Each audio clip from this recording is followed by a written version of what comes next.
बिस्मिल्लाहिर्रहमानिर्रहीम। अस्सलाम वालेकुम दोस्तों, उम्मीद करता हूँ मैं आप सब लोग खैरियत से होंगे। आज की ये जो वीडियो है ये बहुत ज़्यादा इंपॉर्टेंट है और पंजाबियों ਨੂੰ तो पता ही होएगा। आज की जी गल होएगी धुन्नी के बारे च कि मोस्टली लोगों का ये होता है कि जो उनका ये जो बेली बटन है ये जो है ये डिस्प्लेस हो जाता है, जिसे नेवल डिस्प्लेसमेंट कहा जाता है। और ये बहुत कॉमन इशू है, ये बहुत ज़्यादा बड़ा मसला है। ये बहुत लोगों को होता है। ये जो बेली बटन होता है या तो ये ऊपर चला जाता है या तो ये नीचे चला जाता है। और ये जब ऊपर जाता है क्या सिम्टम्स आते हैं, जब ये नीचे आता है तो क्या सिम्टम्स आते हैं, वो आप इस वीडियो में सारे जान जाएंगे। लेकिन एक चीज़ जो है वो साइंस इस बात को नहीं मानती। वो कहती है कि जो बेली बटन है वो अपनी जगह पे रहता है, उसकी कोई डिस्प्लेसमेंट नहीं होती। मेरे ख्याल से ये इशू मैंने बहुत ज़्यादा जो है ना वो एक्सपीरियंस किया है, बचपन में भी बहुत ज़्यादा किया है। मुझे याद है मेरी खाला जो थी वो बचपन में अक्सर जो है वो मेरा पेट मलती थी, नीम गर्म से तेल लगा के और वो करके उन्होंने यहाँ जो है ना कपड़ा रख के मुझे लटा के और सारे वो करना। इसकी इंटरनेट पे आसानी जो है ना वो कुछ आपको एक्सरसाइजेज मिल जाएंगी, नहीं तो मैं इसका जब पार्ट 2 बनाऊंगा तो मैं आपको एक्सरसाइजेज बता दूंगा। बड़ी सिंपल सी एक्सरसाइजेज हैं। अब बात करते हैं इस चीज़ की कि ये साइंस जिस चीज़ को नहीं मानती, अगर वो चीज़ होती है तो उसके क्या सिम्टम्स हो सकते हैं, क्या ये चीज़ आईबीएस से आप रिलेट कर सकते हैं। तो एक चीज़ को तो साइंस डिनाई कर रही है, तो अब अगर आप आईबीएस की बात इसके साथ जोड़ेंगे, हो सकता है ये हो सकता है ये ना हो, लेकिन हम हो वाली पॉसिबिलिटी पे ज़्यादा रहेंगे। क्यों? क्योंकि बहुत सी चीज़ों में साइंस जो है वो बहुत पीछे है। अब ये चूंकि फितरी तौर पर जब हम पैदा होते हैं, हम माँ के पेट में होते हैं, तो ये तो हमारी जो नाफ का एक जो कनेक्शन होता है वो हमारे माँ के पेट से ही हमारे अंदर आ रहा होता है। उसी से हमारी ग़िज़ाइयत, ऑक्सीजन, खून की सप्लाई और जो नुकसानदेह और जो है वो ऐसी चीज़ें जो हमें नुकसान पहुंचा सकती है वो हमारी इसी से जो कनेक्शन से जो है वो खारिज हो रहे होते हैं। और जब आप पैदा हो जाते हैं, आप दुनिया में रहते हैं, तो फिर इस कनेक्शन को जो है वो काट दिया जाता है। और मेरा एक्सपीरियंस भी यही है। जब मैं कॉल सेंटर में था तब भी मेरी नाफ बहुत ज़्यादा चढ़ती थी और मेरी नाफ बहुत ज़्यादा जो है वो उतरती थी। अब नाफ अपनी जगह से ऊपर आएगी तो आपको कुछ सिम्टम्स आएंगे। आपको भूख कम लगेगी, आपका खाना ठीक से हजम नहीं होगा, मैदा भारी रहेगा, दिल की धड़कन तेज़ रहेगी, चक्कर आएंगे, पेट दर्द होगी, पेट में खिंचाव होगा, कमर में दर्द होगी, सीने में खिंचाव होगा, कॉन्स्टिपेशन होगी। अब अगर नाफ अपनी जगह से नीचे जाएगी, जो है वो नेवल डिस्प्लेसमेंट होगी, तो इसके जो है वो पेट के नीचे वाले हिस्से में आपको खिंचाव होगा, आपको जो है वो ज़्यादा कमज़ोरी महसूस होगी, आपके अंदर जैसे ताकत नहीं होगी, आपके हाथ पाँव जो है वो कपकपाएंगे, आपको दस्त होने की शिकायत है, आपको पेशाब ज़्यादा आएगा या कम आएगा, चलने फिरने में जो है वो प्रॉब्लम होगी, बेचैनी होगी और जो है आपको घबराहट महसूस होगी। अब अगर आप बात करते हैं इसका, हम एक पॉसिबल जो है वो आईबीएस के साथ जो है वो कंपैरिजन करके देख लेते हैं। आईबीएस में क्या होता है, आपका पेट खराब होता है, आपको पेट में दर्द होता है, आपको गैस होता है, अबारा होता है, दस्त होता है, कॉन्स्टिपेशन होती है या लूज मोशन होते हैं, नींद खराब होती है, इंसोम्निया जिसे आप कहते हैं, परेशानी ज़्यादा होती है, एंजाइटी होती है और आपको डिप्रेशन होता है। तो इन सारी चीज़ों को आपने माइंड में रखना है कि अगर आपको इसको आप नाफ के साथ लिंक कर रहे हैं तो ये ज़रूरी नहीं है कि आपने सिर्फ नाफ ही मनवा ली तो क्या जी लो जी मैं तो ठीक हो गया। इस सोच के मैं खिलाफ हूं। मैं उस सोच के साथ चलूंगा जिस सोच में आप एहतियात के साथ चलेंगे।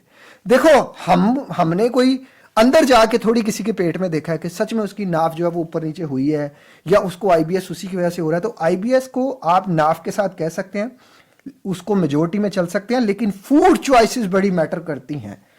अब नाफ उतरने और चढ़ने के कुछ रीजंस मैं आपके साथ शेयर कर सकता हूं। अगर आपकी लाइफ में ये चीज़ें हो रही हैं, अगर आप जिम जा रहे हैं और आप एकदम जो है वो वजन उठाते हैं झुक के, तो ज़्यादा वजन उठाने से ज़्यादा हो जाएगा। या किसी चीज़ में आप ज़्यादा जोर लगाते हैं, ज़्यादा जोर लगाएंगे तो आपको वो जो नाफ है आपकी वो जो है वो अपनी जगह से हिल जाएगी। आप बहुत ज़्यादा जल्दबाज हैं, आप एकदम उठते हैं एकदम बैठते हैं, तो आपको ये ज़्यादा होगा। ज़्यादा गैस और ज़्यादा बदहजमी होने से भी जो है ना वो एक प्रेशर डालती है। उस प्रेशर की वजह से, आपके पेट के प्रेशर की वजह से भी आपकी नाफ ऊपर नीचे हो जाती है। कुछ लोगों को जर्नल वीकनेसेस होती हैं, उन जर्नल वीकनेसेस की वजह से भी ये हो जाता है, जिसमें विटामिन B12 है और विटामिन D है। इससे जो है वो आपके पेट के जो मसल्स हैं वो कमज़ोर हो जाते हैं, तो जिससे जो है वो आपको खिंचाव होता है और बाआसानी जो है वो आपकी नाफ ऊपर या नीचे हो जाती है, अपनी जगह से हट जाती है। गलत तरीके से सो जाना, अगर आप उस तरीके से सोते हैं कि जो आपका जो तरीका है वो ठीक नहीं है और आप बहुत बहुत से लोग होते हैं वो टांगे ऐसे बंद करके सोते हैं और फिर आप उसी पॉज पे एकदम उठते हैं सुबह। वो जो एकदम है वो एकदम खिंचाव डालता है और उससे ये सारी चीजें हो जाती हैं। अब अगर बात करते हैं आप कि देखें रीजन आपको पता चल गई, उस रीजन में एहतियात करें। जैसे मैं जिम में एकदम जो है ना वो डेड स्क्वाट लगाते हुए मैं एकदम वजन उठाता था, तो मैंने अपने उस चीज को भी जो किया। इसके अलावा मैं पेट की कुछ एक्सरसाइजेस करते हुए मैं थोड़ा वजन ज्यादा उठा लेता था, मैंने उन चीजों को भी किया। आपने इंटरनेट पे बाआसानी आपको इसकी कुछ एक्सरसाइजेस मिल जाएंगी। आपको वो सारी एक्सरसाइजेस में से आपने वो एक्सरसाइज करनी है। रात को सोने से पहले थोड़ा सा तेल लें, जो देसी तेल है, सरों का तेल जिसे आप कहते हैं, नीम गर्म करें। उसे नीम गर्म करके अपनी ये जो नाफ है इसमें 30 टाइम क्लॉकवाइज और 30 टाइम एंटी क्लॉकवाइज जो है ना मसाज कर लें। दी बेस्ट है। अपनी डाइटरी हैबिट्स को चेंज करें। खाने पीने में उस फूड को बंद कर दें जो आपको गैस प्रोड्यूस कर रहा है, आपको बदहजमी प्रोड्यूस कर रहा है, आपको कॉन्स्टिपेशन प्रोड्यूस कर रहा है। आपने अवॉइड करना है बहुत ज़्यादा बाजारी खाने से, आपने अवॉइड करना है मिर्च मसाले वाले खाने से, आपने अवॉइड करना है बहुत ज़्यादा ऑयली खाने से। चाय, कॉफ़ी, दूध वाली, चीनी वाली, इनसे भी आपने परहेज करना है। आप विटामिन डी के जो है वो सप्लीमेंट स्टार्ट कर सकते हैं। विटामिन बी के लिए डाइट अच्छी कर सकते हैं। आयरन और जिंक रिच डाइट लें, सेरोटोनिन रिच डाइट लें और आपने लो फोर्डमैप डाइट की तरफ रहना है। लो फोर्डमैप डाइट कौन सी है उसके ऊपर मैं डिटेल वीडियो बना चुका हूं, आपने वो लाजमन देखनी है, आपने वो सारी चीजें लाजमन करनी है। किसी भी चीज को आप याद रखिएगा, आप इस बात से जानना छुड़ा लीजिएगा कि मुझे नाफ चढ़ गई, नाफ उतर गई, तो मैंने उस नाफ चढ़ को उतरली को मैंने मसाज कर लिया और मैं ठीक हो गया। मार्क माय वर्ड्स, वो टेम्परेरी है, वो टेम्परेरी है, वो चढ़ेगी भी उतरेगी भी। आपकी एहतियात परमानेंट है। ऐसा आप माइंड में रखिएगा कि अगर आपको एंजाइटी या डिप्रेशन है तो आपने हाई कार्ब की तरफ नहीं जाना। आपको एंजाइटी या डिप्रेशन है, स्टमक इश्यूज है, आपने फास्ट फूड से मैक्सिमम बचना है। वंस अ वाइल कभी कभार चलता है, लेकिन 3 मंथ्स जब आप लो कार्ब पे होंगे, लो फॉडमैप डाइट पे होंगे, 3 मंथ्स हर हाल में आपने अवॉइड करना है। 3 मंथ्स के बाद आप हाई कार्ब या हाई फॉडमैप डाइट में थोड़ा थोड़ा इंट्रोड्यूस कराएंगे। उसके ऊपर भी मैं एक डिटेल वीडियो बना दूंगा कि आपने लो कार्ब के उस प्रोसेस के, लो फॉडमैप डाइट के उस प्रोसेस के बाद आपने हाई फॉडमैप को कैसे 1 बाय 1 इंट्रोड्यूस कराना है, कैसे सेल्फ एनालिसिस करना है, यह बड़ा जरूरी है। और बाज लोग फूड फोबिया में चले जाते हैं, वो फूड फोबिया में जाके उन हाई फॉडमैप डाइट को अपनी जिंदगी से निकाल देते हैं। जैसे कोई चावल निकाल देता है, जैसे कोई जो है वो गंदुम निकाल देता है। चावल तो खैर लो फॉडमैप में आ जाता है। कोई गंदुम निकाल देता है, कोई जो है वो जौ निकाल देता है, बड़ी चीजें निकाल देता है, दालें निकाल देते हैं और जो है वो इस तरह की चीजें करते हैं।